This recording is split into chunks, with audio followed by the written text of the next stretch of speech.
Guys, welcome back to the Jenks Island podcast, the only NFL podcast where you get your takes from a washed-up Division III cornerback. I'm your host, Grayson Jenkins, and as usual, I'm joined by my good friend, Ty McGee. In today's episode, we're going to be breaking down our top 5 tight ends for this upcoming NFL draft. The last 2 episodes, we did interior D-line and then all of the O-line before that. So those are a good couple episodes for you guys to check out if you haven't already. This year's draft class for tight end is an interesting one because I would say it's definitely better than last year's draft class as a whole. But I think the drop-off is understated. I think it's a little bit overrated of a class as well, in my opinion. But before we get into too much of that, we'll give our quick lists, and then we'll break down each player a little bit deeper after that. So, Ty, you're the guest. Let's hear your top 5 first. Yeah, so at number 1, I have Tyler Warren. Number 2, I got Colston Loveland. 3, I have Fannin Jr. At 4, I have Mason Taylor. And at 5, I have Terrance Ferguson. And honorable mention, just want to put it out there, J.J. Pegues. I know he's not going to be a full-time tight end, but him working out the combine as D-tackle, fullback, tight end, I think he's a weapon that a team could look for in the later rounds to kind of, move around and play him in a couple different places. Yeah, no, I love that you brought him up because I did when we were doing interior D-line. I was like, this is a guy that you can, like, his draft stock might just get a little bit higher just because you can put him kind of all over the place on both offense and defense. So interesting that you brought that up. My top 5. So starting at number 5, I got Mason Taylor. 4, Harold Fannin. 3, Elijah Arroyo.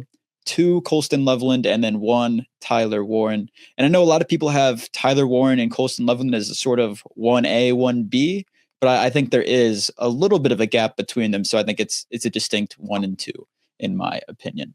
Anyways, since you have a different person in your list completely than mine, I'll let you discuss what you think about Terrance Ferguson and why you put him in your top 5.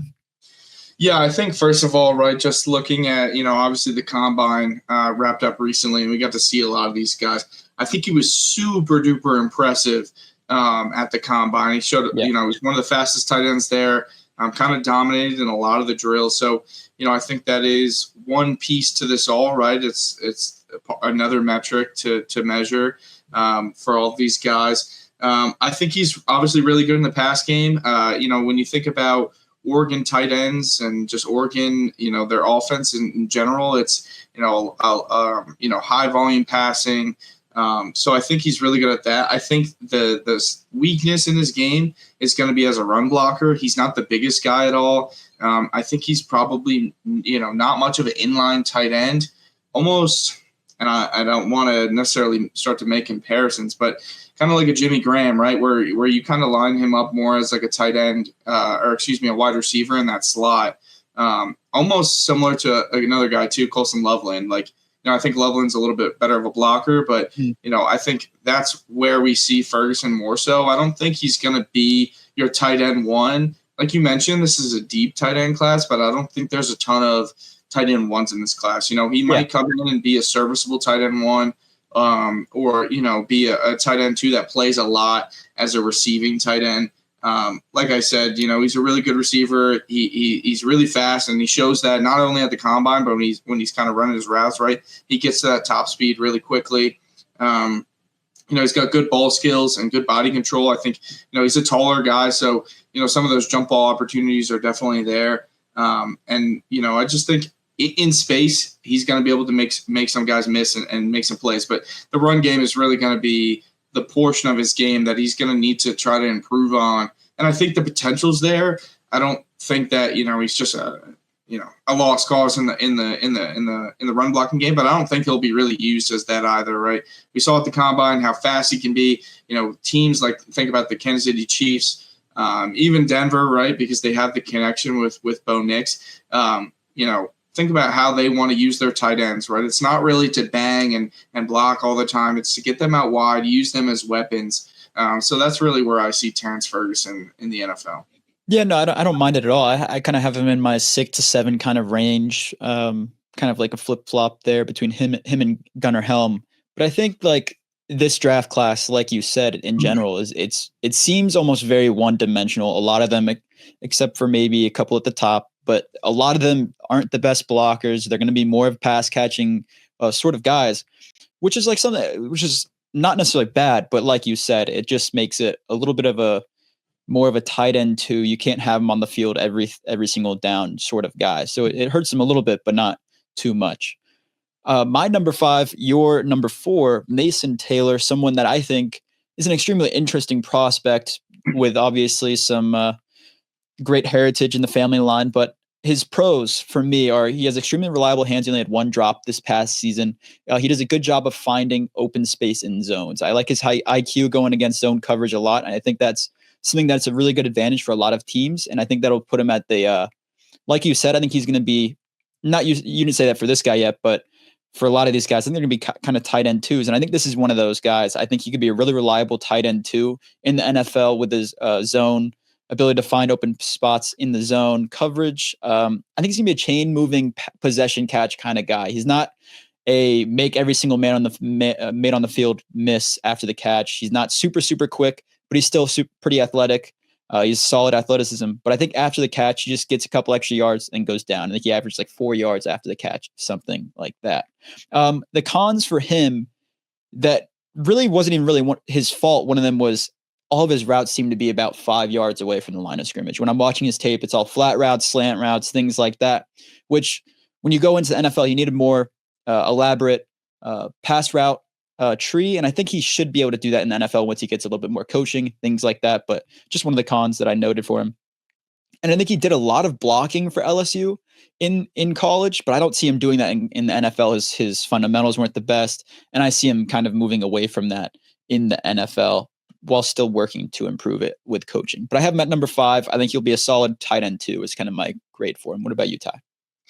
Yeah, and I should say a lot of these guys, right, they don't necessarily need to be tight end 2s. They could be low-end tight end 1s, right? When I think about Denver, Terrance Ferguson or Mason Taylor would probably come in as the starter day 1. The tight end position in the NFL isn't necessarily all that deep. So, that's why I think we look at this draft class as so deep. But back to Mason Taylor, I think, I liked how you mentioned he didn't run necessarily the most expanded route tree in college, but I think he has the ability to do so. Yeah. I really liked what we saw out of him in that gauntlet drill at the combine. Everyone was all over it, kind of drawing that line of how he was able to just stay so tight to that line. I think that shows up on tape. He's just very unbothered by defenders when running his routes, right? Like he'll stick on his line, he'll run his route. And, what you really want to see in that gauntlet drill is guys not start to fade when they get balls, right? Because that gives defenders a chance to either jump on it or make a hit and just lodge the ball. So seeing him kind of run those tight routes, both at the combine and then in on his tape as well, was really promising. As a run blocker, again, this is another guy that, of course he did run block in college a little bit more than Terrance Ferguson, but I just think his technique is not quite there, right? I think he gets outside a lot on guys. He really needs to get inside to keep that leverage so that he can sustain blocks long term. I don't really think he has the drive as a road grader type of tight end either, right? When you think of maybe like a George Kittle or, guys like that who really just put their nose in someone and run them over. I don't think he's a type of guy like that, which is interesting given his heritage, right? His dad being kind of a defensive end who was, a tough guy. You'd think it would kind of translate, and maybe it will, right? Maybe at the next level, he'll be asked to do some things that maybe he wasn't asked to do in college. But, he's not the fastest guy, but I think he moves pretty naturally. And I think, he's at least an above average athlete. And you can see that when he's running his routes or just moving around on tape. So he's not going to get you a ton of yards, right? I almost think of Travis Kelce, right? He doesn't have all the juice in the world, but he gains yards. He just finds ways to get yards. Now, that's in no means a comparison at all, but it's just a type of tight end that not the most athletic, not the best blocker, but just finds ways to get open. Is how I see Mason Taylor. Could be work his way into an above average tight end in this league. Like I said, not the deepest position group in the NFL. But I think, he's probably, for me, probably like a day 2 guy, late day 2 guy, maybe creeped his way up a little bit based on the combine. But I think, the potential's there. Yeah. No, I think he's definitely a mid to late day 2 guy as well. Moving on to my number 4, your number 3 guy, we got Harold Fannin Jr. out of Bowling Green. Broke the FBS record for both single season yards with 1,555 yards and broke the receptions record as well with 117 receptions. Really great season. Kind of went under the radar on the grand scheme of things as a prospect going into the NFL draft. But I'm interested to see what you think about him. What are your thoughts? Yeah, I thought he was underrated all year long, and I think he kind of got snubbed for that All-American tight end position. I know obviously Tyler Warren is a beast and the best tight end in this class, but statistically, right, what we saw Harold Fannin do, even though it was at a small school, very similar to the Ashton Genty thing, right, where he kind of got, in my opinion, snubbed for Heisman. But I think he gets to his top speed really quickly. He wasn't the fastest guy at the combine, but I think he's one of those guys very similar to Tez Johnson, where game speed is just a different level for him. I think he's really good at high pointing the ball. I think one game that I really liked and I go back to a lot is that Penn State game. Going into that game, they were really underdogs. Obviously, playing Tyler Warren on the other side. No chance in hell that they were supposed to win that game, and he kind of went off. Right, he had over 100 yards. I think he had a touchdown or two. So, he's really stepped up in the big games in college. It wasn't like he was just kind of eating off of the MAC. He played against some top-tier talent. And that Penn State defense is filled with a lot of dogs that are probably going to play in the NFL at some point in time. So that's, one thing that, okay, I can have some promise that it'll translate to the next level, and he's not just kind of feasting off of lower-level talent. I think he's not going to be the best blocker. He's not the biggest guy. I think we talked about this a little bit before we started recording. He's not that big. He's not that fast, but he just finds ways to get open. I think he's crafty in space. I think he just kind of, finds ways to read the defender's leverage and make a guy miss and kind of get some more yards after catch. I just think, when I think of Harold Fannin, it's just can he play up against some of this better talent in the NFL, right? Mm-hmm. It's like we saw the Penn State game, but it's when you see these small school guys, it's just you start to have the concern, right? I mean, like I said, there's a lesser concern because he was able to do it against Penn State, but the competition concern, especially if you're going to take a guy like this high, right? I think coming into the combine, we looked at him as, as high as a late day one. You mocked him to the Chiefs at the late day one, maybe early day two. It wasn't a freak athlete at the combine, and I think some teams that definitely, maybe knocked him a little bit into a later day two guy. I don't think he makes it past day two, any chance of that. But, I think he could be, I would say another guy that could be an above average tight end in the league. His potential, if he can continue the production, right, he could be top 10, top 15 guy, but I think he's more likely to be in the 15 to 20s range, just based on, size, elite speed, elite athleticism. So, I think he has one of the higher ceilings in this class as well, but I think he also has probably one of the lowest floors. Like you said, with the competition problems, possibly, he's a guy that could either be a really big breakout player or could be a bust. And I think a lot of teams, I think that might drop him down a little bit of some draft boards. But on top of that, I think one of his really big issues, outside of things you've already mentioned, was his ability to separate from man coverage. I was going through a couple videos of breaking down film, things like that. And a lot of them, like you rarely see him getting catches in man coverage, man press coverage, I should say, especially. And so I want to see him be able to take that step, that leap in the NFL, being able to get guys off of him in press, in man coverage, and make that next step. And then he could really be a force of nature. One thing I want to note is he had the most forced missed tackles in the league in college. He had 32. Tyler Warren was next with 15. So he had double Tyler Warren's broken tackles or forced broken tackles. And he's really a force of nature when he has the ball in his hands, and you kind of see it in his tape. So I want to see if that can carry over. And then, like you said, I had him mocked to the Chiefs in the first round before the combine. I think the combine knocked him down a good little bit to then probably end of round 2, all the way to mid round 3. That's kind of his range that I'm looking right now. But I think tight end 4 and tight end 3 are 2 appropriate spots for him. I see kind of a gap between tight end 1, tight end 2. Then there's a tier, I would say 3, 4 for me. and then there's a tier after that, and it gets a little bit lower and lower as it goes on. But in my opinion, I think Harold Fannin Jr., really solid prospect. Interested to see what he does, but undersized, and competition concerns worry me a little bit.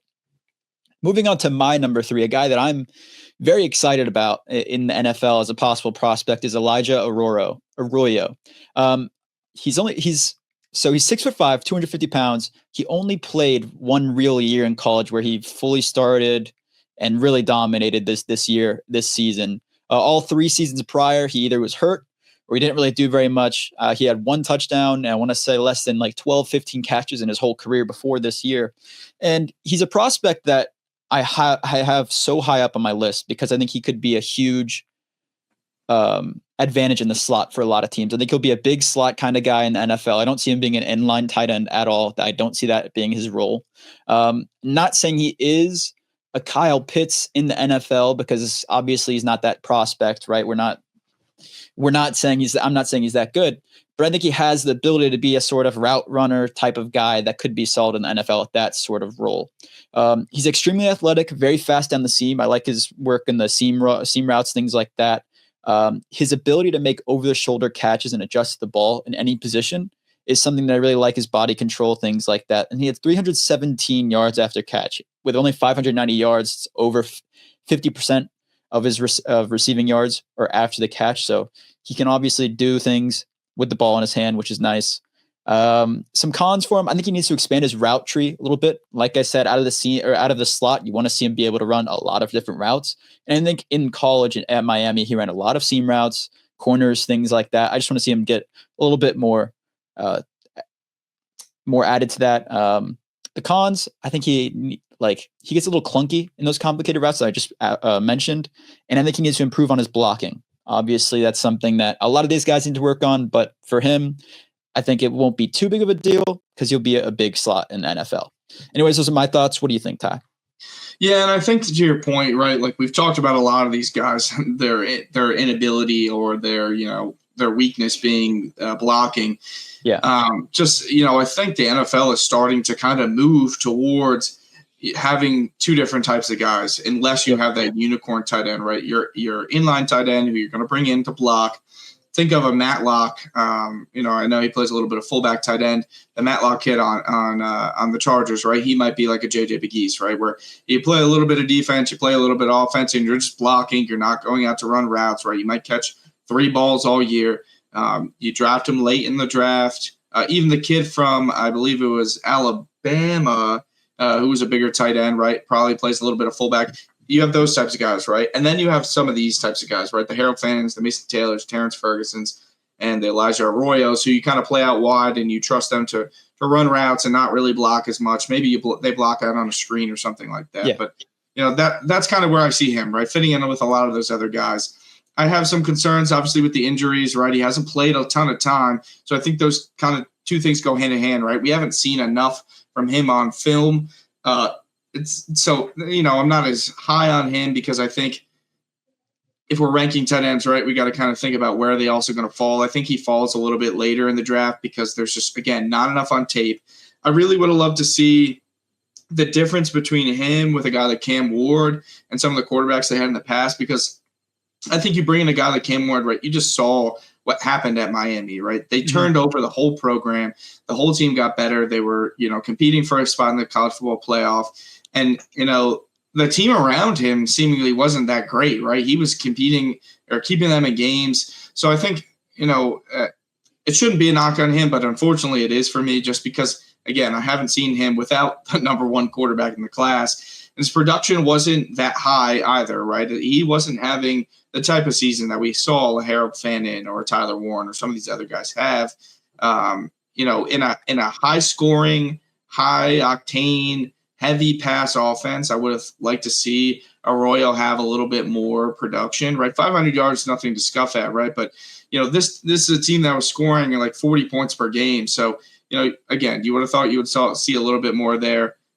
So with him only being a receiving tight end, then this production's not really there. We haven't seen a ton of him. And like you mentioned, I think the route tree, I think, when you have some of these guys in the slot, you need to see some of that stuff from them. We also didn't see him at the combine, right? So you know, thinking about some of those raw athletic abilities, right? Like, okay, if he didn't have a ton of production, but he really wowed us at the combine, that would be something to know. But, unfortunately, we just haven't seen enough of Elijah Arroyo for me to put him in the top 5 when some of these other guys we've seen a lot of or either high production from.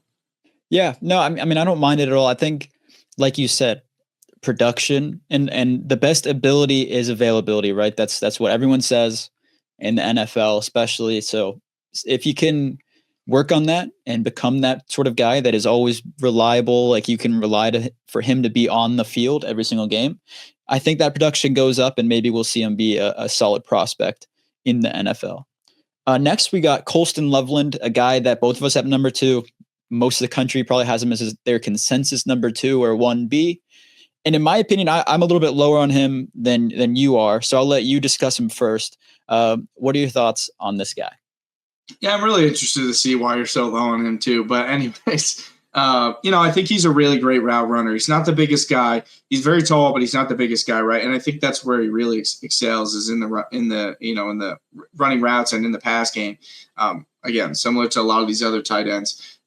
He's kind of an elite athlete that's almost like a receiver, right? Like I look at him as a receiver. He's got that build of a receiver, but obviously played at a run-heavy team, a run-heavy school, right? He was there during their national championship run. I think he has the ability to block. I think he did a great job. I think he runs his feet. He has, the great control and inside that Mason Taylor didn't have, right? We kind of talked about Mason Taylor gets outside on a lot of guys and is kind of lazy when he's blocking. I think that's the complete opposite of Colston Loveland. I think he gets inside of guys, keeps his feet running. Again, he's not the biggest guy, so he's never going to be a road grader. But I think the fact that you see, if he had gone to kind of any other school in the country, right, you would have some concerns. But you saw that this team is an elite running team. This year, not as much as last year. I think part of that's just the backs that they had and some of the talent around him. He obviously missed some time too. That's a little bit of a concern. But I think in the pass game, right, he really shows the ability to run the entire route tree.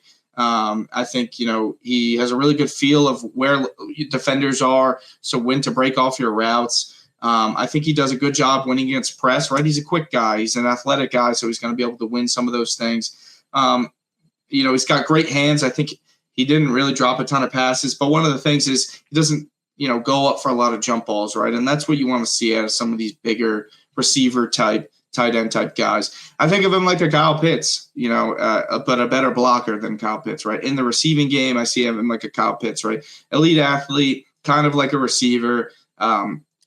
Pitts, he doesn't really go up for those big jump balls. He's not the most physical in the pass game, but just finds ways to get open. I think just what separates him from a guy like Kyle Pitts is, just his ability to run block. I think Pitts was a higher prospect because of his elite athleticism, which is a little bit better than Loveland. But I think Loveland sets himself apart and will have a better career, a longer career, because he can run block. Yeah, no, I mean, I don't mind the take at all. And I will say, like you say, I'm like very, very low. I'm not saying I'm very, very low on the guy. I just think that the consensus, like that he is a first round draft pick, is overdoing it. And I'll get into that after I say what I think about him. I think he is a very versatile route runner. I love that you brought that up. I think he has one of the best route trees out of anyone in this class. I love his size and length. I think that once a coach gets a hold of that, is able to coach him up, like you said, with some more jump balls, things like that, he could be a top red zone threat in the league. Like he could be a really good player for that. I really like his hands, not a lot of drops, like you said. I just think he needs to improve his footwork a little bit in some routes, just become more polished. But I think what tight end doesn't need to work on that, right? I think if we're talking, I just want to bring this up as well. You brought up Elijah Arroyo's production, and I think that, yes, that obviously like more of a passing offense in Miami than in Michigan, obviously. But this is really, we see it Colston Loveland come out kind of out of nowhere and have 582 yards, 5 touchdowns, things like that. It's solid, and I just want to see if he can continue that in the NFL. We'll see how that goes. My biggest take on this is with the tight ends. It seems to me that ever since Brock Bowers, Dan Laporta even was a later pick than a lot of people would think when you think about Laporta, but Brock Bowers hits in the first round, and now all of a sudden it seems like everyone is chasing the high. of getting a tight end in the first round. And I think Tyler Warren's the only possible prospect that should be taken in the first round in this tight end class. I don't think Colston Loveland is a first round talent over a lot of other players at different positions. I think the other positions are a lot better and more scarce at a lot of spots. I think this tight end class, with as deep as it is, if you take a position of need, right? Obviously, for the Broncos, this might be a little bit different. If Tyler Warren's off the board and you need a tight end, like I feel like Colston Loveland could go there, right? I think that would make sense. But just grading all these guys, I don't see him as a first round pick in this draft, and I think it's just because I don't think the tight end should be valued as that outside of generational talents. And I mean, Brock Bowers was that, and we see what Brock Bowers did, and now it just feels to me like every single team that doesn't have a tight end is like, holy shit, we need a first round tight end. He could be that guy. And outside of Warren, we'll get into Warren in a little bit. I just don't think this guy especially is that, and I don't think he's a first round pick. But that's my thoughts. I want to hear your take and banter about that for a little bit. Yeah, I think guys have been kind of hot for Loveland for a bit, right? I think during that national championship run, he was one of J.J. McCarthy's, go-to safety blanket guys. So I don't think he really came onto the scene this year, right? And, it's a very different offense. I think, like I mentioned, right, Miami's is very, high pass, high octane, score a lot of points, right? Michigan was a bad football team this year. They went through 3 quarterbacks. One of them couldn't throw the ball.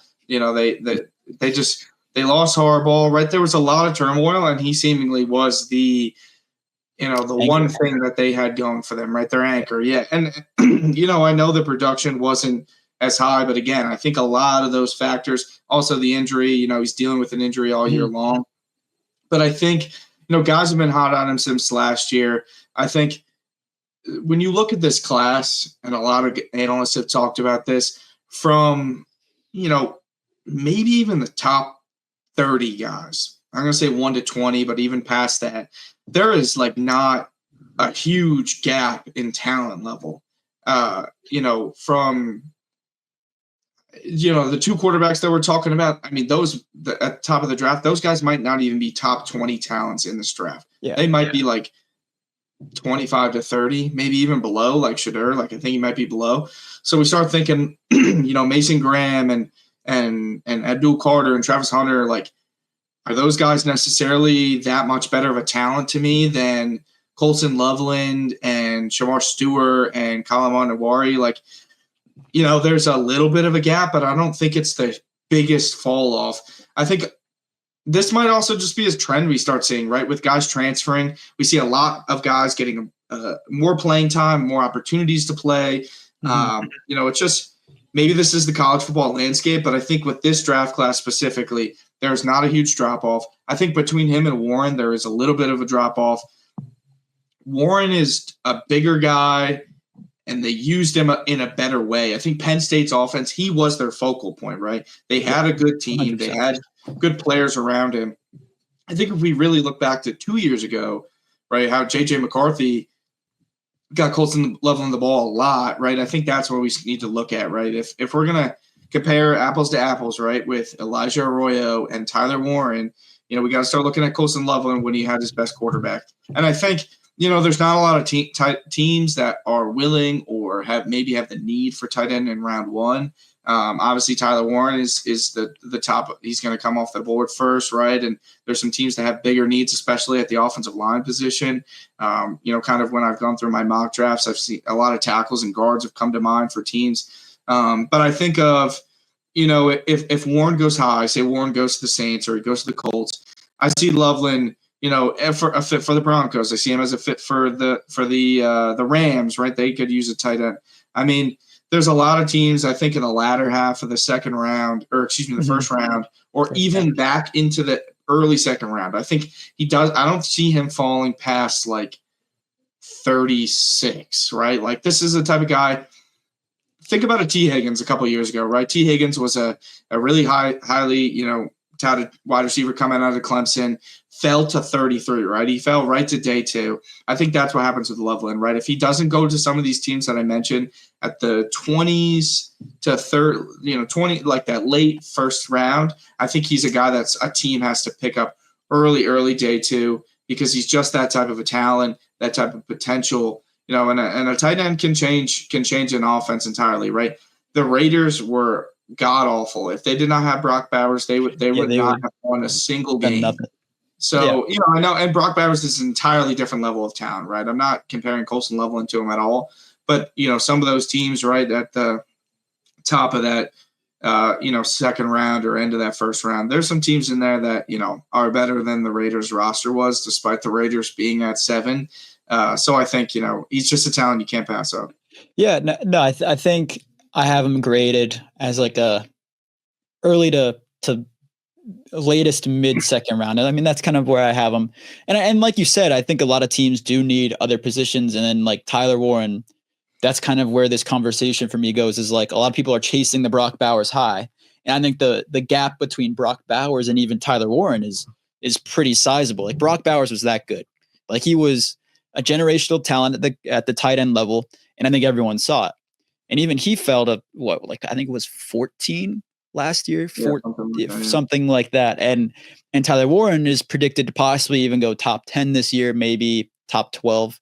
And if he doesn't do that, obviously, I think he could possibly, if he goes after 15 somehow, I think the Broncos try to move up, possibly get him. I would definitely see that as a match. But like you said, Colston Loveland, it's just the tight end class in general is like, it's a deeper class to a point where you can get a solid talent in the second and third round. I feel like teams with bigger needs he'll fall to the second round. I just feel like that's fair. But I love that you brought up, yes, him with JJ McCarthy, a little bit of a safety blanket, and he did do that. But this year, I'm interested to see how he can do in the NFL after this season without a quarterback really, and then getting a quarterback in the NFL, things like that. Now moving on to this year's obvious number one tight end, obviously a top 15 talent in this year's draft class, probably higher than that even. I haven't created my big board yet, but Tyler Warren out of Penn State, 6'5", 256 pounds, 104 catches, 1,230 yards, and 8 touchdowns for Penn State. A guy that seemingly did it all for that team. He ran the ball, he threw the ball, he caught a ball, and wasn't it from it was from the backup. There was a special play that USC, he snapped the ball to the quarterback and mossed the safety.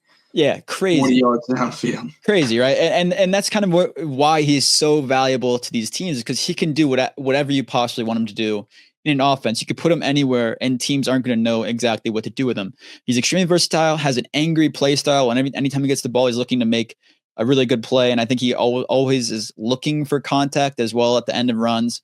He's not looking to kind of just go out of bounds a yard short or something like that. He'll put his shoulder down and get an extra yard. He was very reliable in contested catches. He had a 66.7 contested catch rate, which is really good. Height and size are great for this sort of tight end prospect, right? If you're going to be using him all over the field, 6'5", 256, I mean, that's what you want. If he's running the ball, like a team that is projected to get him, right? The Saints, it's a possibility with Kellen Moore, and then having him as the successor as Taysom Hill, but a better prospect, do it all, more of a guy than Taysom Hill even. And you put him in that position of quarterback dive or quarterback power with Taysom Hill, a bigger guy, he can probably get another extra yard just pushing people, right? I think that's something that really needs to be talked about. Cons for me, he's not the best yard after catch guy. And I think that's mainly because his speed isn't necessarily what some of these other guys is, right? We see that he's a bigger guy. He's a little bit slower, not a major knock on him. He'll still fight for extra yards, but he's not going to outrun a lot of players in the NFL. I think his blocking could improve a little bit. I don't want to say it's like a huge con for him, but I think it could improve to a little bit of a degree. I think he over pursues or takes bad angles at times. And I think he's not the most polished route runner. A lot of the times in Penn State schemes, he's moving out of running routes out of motion. You kind of see him like gradually run his routes. And I think that's a knock that in the NFL that won't work as well. So I want to see him kind of polish those up. NFL coaching, he'll get that done pretty quickly. But obviously, number one tight end in this class.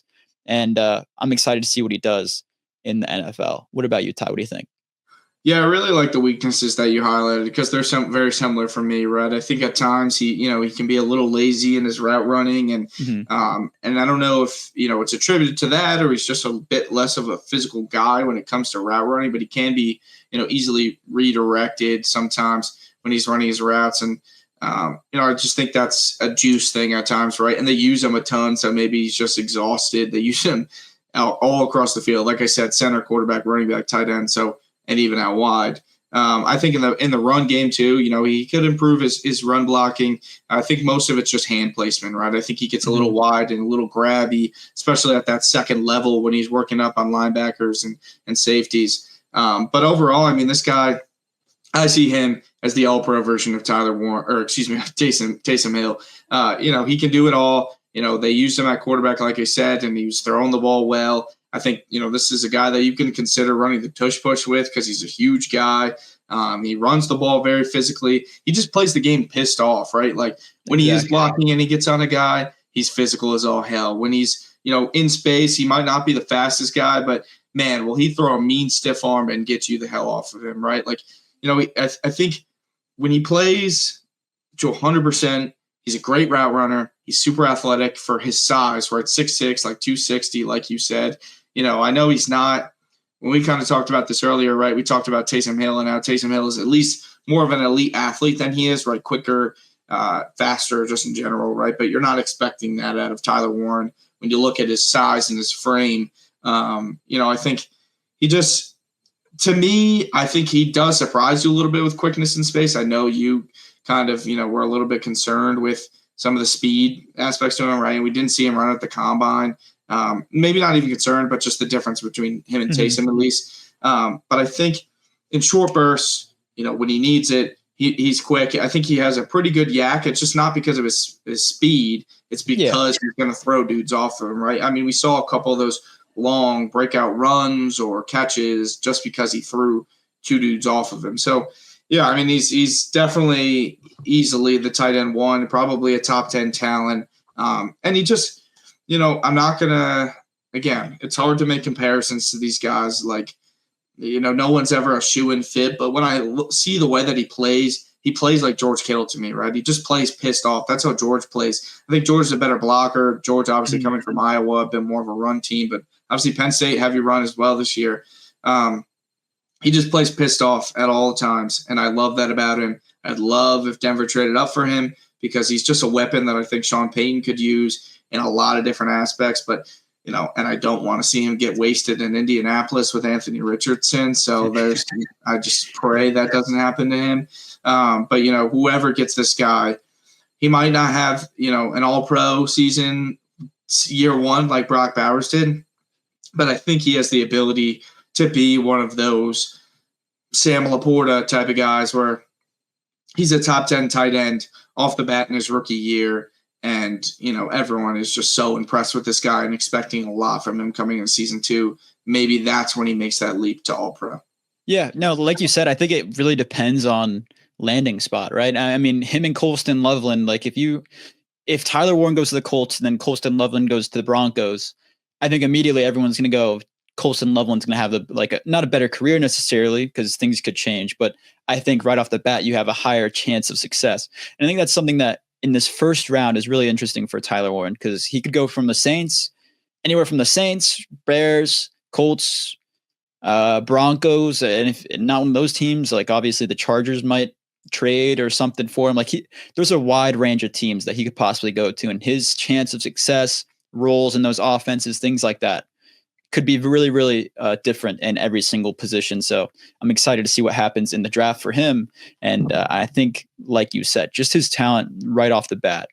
The fact that he was Penn State's offense when against Notre Dame, like when he wasn't available to be open to or thrown the ball to, Drew Aller was lost. Like he had no clue what to possibly do. And it just proves how talented he is and how valuable of a piece he is in an offense. So I'm excited. That's a damn good defense too that they were going up against too. So for him to be the guy there in the pass game, right? He was the pass game.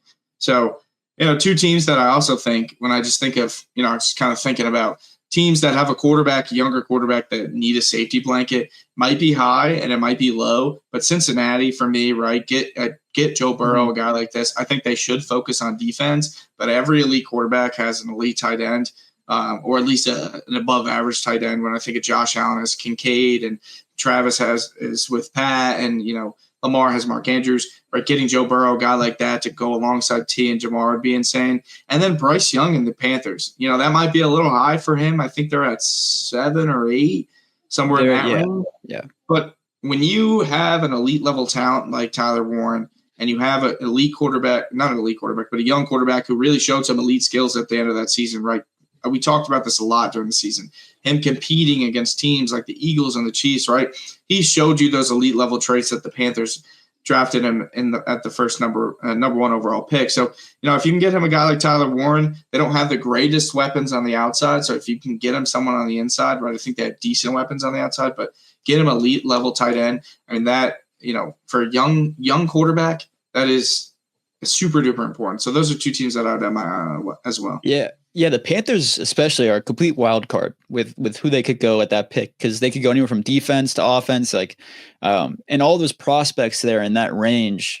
Like, there could be, this draft is really a toss up, right? I mean, you think about the first 2 picks, right? They could go, Shador and Cam could be gone 1 and 2, and then that would change a lot going through 3 through 4 on. But I think if like Abdul Carter goes 1, or if Travis Hunter goes 1, then that changes a little bit more. Like, there's so much of a different possibility with every single person that's picked. It's going to change this draft drastically. And I think the Panthers are a team, like, they could go absolutely anyone. So I like that you brought them up as an upcoming team that could really go anywhere. And I think that just goes back to the point that I made earlier, right? That there's not a ton, there's a lot of parity in this class, right? There's not a ton of drop off from 1 to 20 to even into 30, right? Like, 1 and 2 could be a quarterback, or they could be like, man, this talent that we have, available at edge and at corner / receiver is so valuable that we can't pass up on it, right? And the quarterback falls to 3 at the Giants, and then Mason Graham starts going, well, and there's so many guys that we've talked about already, just on the interior D-line and offensive tackles and now tight ends, that there's not a ton of drop off in talent. Yeah, that's why it's so interesting to me, especially with this year's number 1 overall pick, is like they've talked about trading it, things like that. But I think for this year, the value for that pick is so low, even though I feel like they would demand such a high a trade in return, like such a big package in return for that it's tough for a team like looking at it like it's probably just not worth it. We'll stick where we are. If anything, I think teams will probably move back for less and just get a couple extra picks this year. So we'll see what all happens. Anyways, that'll do it for our tight end ranking episode. And make sure to comment down below if you guys disagree with any of our lists, either of our lists, or comment guys that you think should be in the top 5 that aren't, or just comment your top 5 in general. We'd love to see that and comment back to you guys. Next week, we got edges coming out. I think that's going to be a really fun class to break down and rank. I'm not sure if we're doing top 5 or top 8 for that yet. We'll kind of discuss after we all break down the different players and kind of figure out how big of a list we need. Anyways, that'll do it for this episode. Make sure to comment down below, subscribe, like the video as well, and check us out wherever you get your podcasts and at social media at Jenks Island. And we'll see you guys next week.